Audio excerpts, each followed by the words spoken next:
My name is Timothy Alberino, and this is part 5 in a series of lectures based on the content of my book, Birthright, available now in paperback and Kindle on Amazon.com.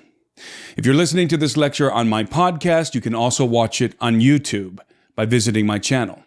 If you're watching on YouTube, you can find it in podcast format by searching the Alberino Analysis on your preferred podcast platform. You can also follow me on Instagram, and most importantly, sign up for my mailing list on timothyalberino.com. In the previous episode, we discussed what it means to be made in the image of God, and determined that all the sons in the divine family, be they men or angels, were fashioned in the same likeness, bearing together the image of their Father. But the image of God is more than a symbol of paternity.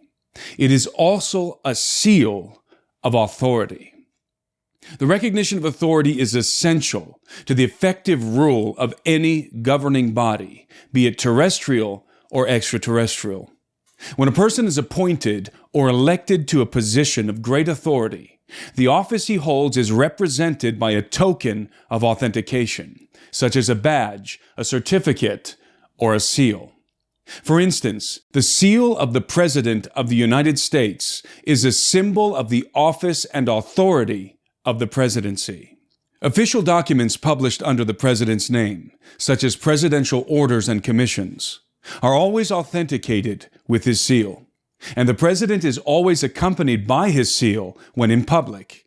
It is emblazoned on the vehicles that transport him and on the lecterns from which he speaks.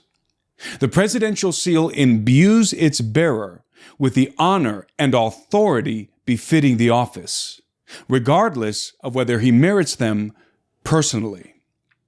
It is also a reminder that the president commands the armed forces of the nation and is protected by the same. Everyone knows what would happen if they attempted to storm the podium while the president is speaking. They would be quickly neutralized by the agents of the Secret Service, the guardians of those who bear the presidential seal. Without the threat of force and the power to enact it, governmental authority is entirely ineffectual. Since the beginning of recorded history, seals have been utilized to endorse and authenticate the authority of the documents and persons that bore them. The ancient Mesopotamians made wide use of the cylinder seal, a small cylindrical object typically made of stone, though also of copper, bronze, and gold, that was engraved with the insignia of its owner.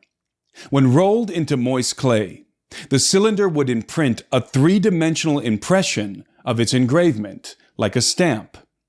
The cylinder seal was employed by every strata of Mesopotamian society as an instrument of personal identification to endorse transactions and agreements or to mark property.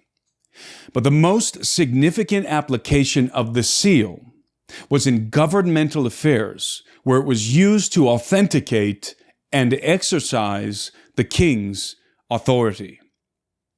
When a king dispatched a regent to govern a province in his kingdom, the regent would necessarily bear the king's seal as authentication of his appointment. The seal signified that the regent was authorized to act on behalf of the king, and that his policies would be enforced and offenders punished by the soldiery of the kingdom. To disobey the king's regent was to disobey the king himself. To attack the king's regent was to declare war on the kingdom and provoke the swift retribution of its armies. Throughout the ages, kings, oligarchs, emperors, and monarchs wore signet rings engraved with the regalia of their royal house, which frequently included a facsimile of their own likeness. When written endorsement of their authority was required, they would imprint their seal onto the document by pressing the face of the signet ring into a softened solution of resin and wax. If the contents of the document were confidential, the seal would be used to glue it shut. It was unlawful for anyone but the intended recipient to break the royal seal and open the document.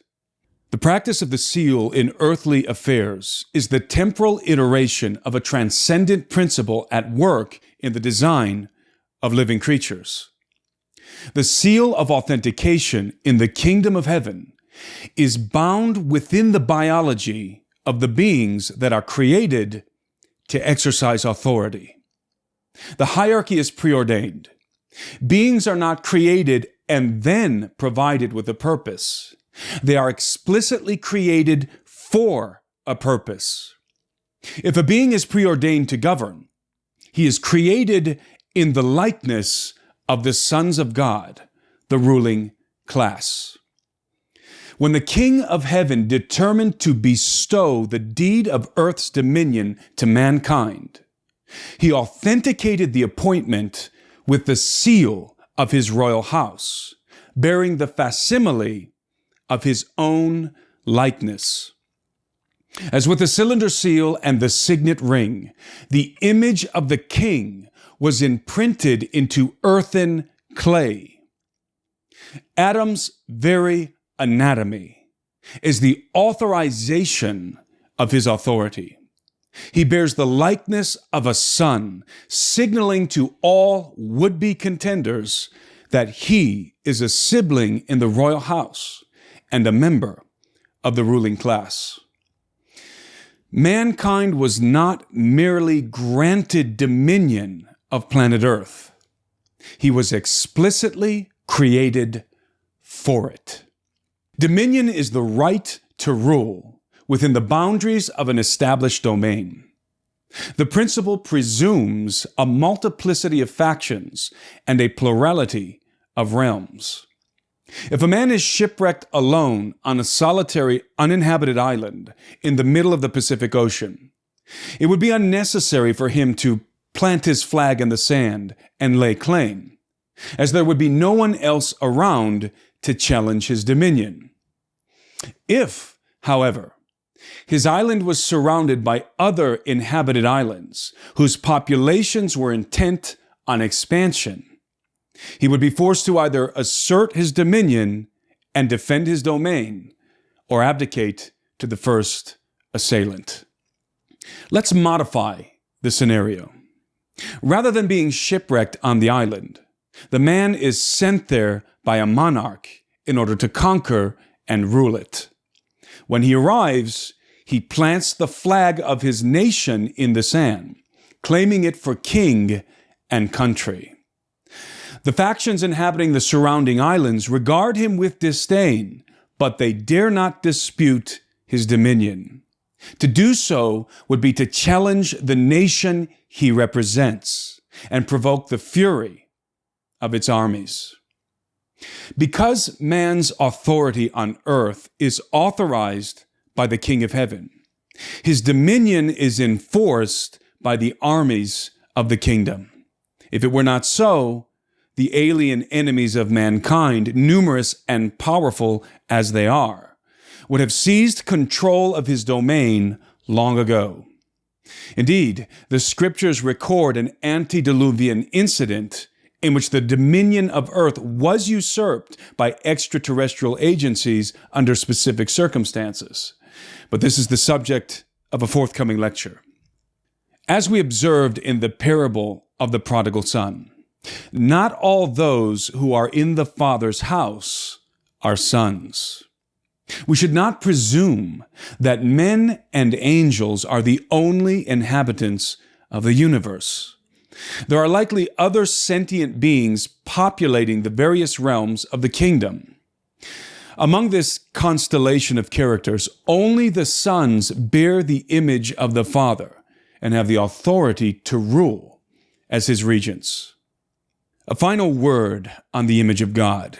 It is essential to recognize that Jesus is the preeminent Son in the Father's house and the express image of his person, as the writer of Hebrews elucidates. God, who at various times and in various ways spoke in time past to the fathers by the prophets, has in these last days spoken to us by his Son, whom he has appointed heir of all things, through whom he also made the worlds, who is the brightness of his glory and the express image of his person.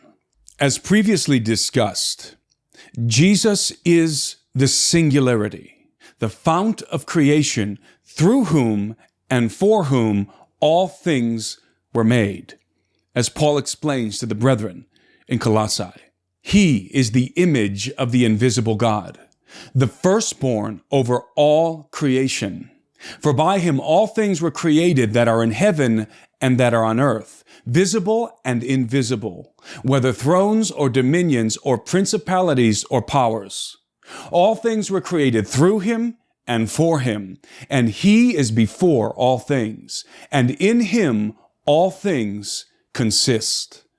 Notice the plurality of realms implicit in these verses. The writer of Hebrews cites the worlds that were made through Christ, and Paul speaks of unseen thrones, dominions, and principalities.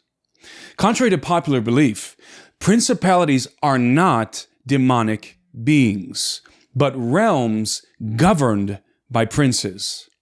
These worlds and realms are the extraterrestrial domains of the other sons of God, who are appointed to their respective regencies by the King of Heaven, just as Adam was appointed to govern the earth. In the Gospel of John, Jesus informs us that God is spirit, and that no one has seen the Father at any time except for the Son, who was with him from the beginning. This is why no one can come to the Father or even know him save through his only begotten Son, who is the express image of his person. As the firstborn over all creation, Jesus is the original image bearer in whose likeness all the other sons are made. He is the preeminent Son in the family of God and the supreme authority in the kingdom of heaven, who the Father has appointed heir of all things. In the book of Daniel, he is called the Prince of Princes, and in John's Revelation, the King of Kings and the Lord of Lords. These epithets leave no room for doubt. Jesus reigns over all the sons of God and over every realm relegated to them in heaven or on earth.